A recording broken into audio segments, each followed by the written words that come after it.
जिसके इनके दादी की तरह में हम लोग आए हैं। भैया जी की तरफ से 100 रुपये का पुरस्कार सम्मान हुआ।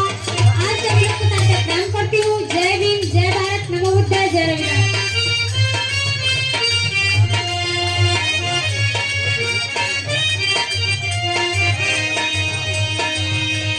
गोरखपुर की धरती से भानु भैया जी की तरफ से बहुत रुपये का पुरस्कार सम्मान हुआ।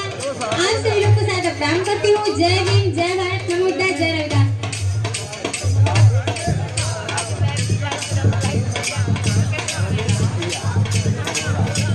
भगौरा की धरती से रमेश भैया की तरफ से 50 रुपये का पुरस्कार सम्मान हुआ।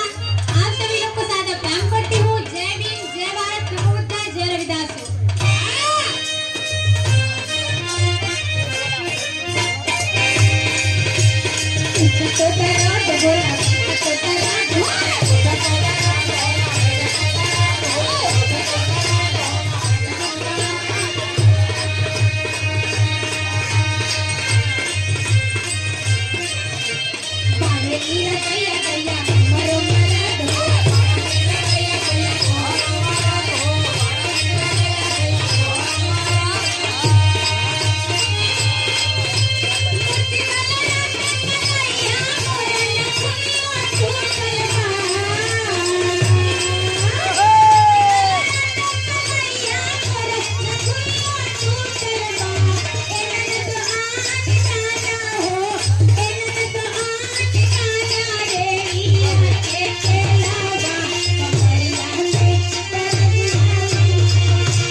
रोक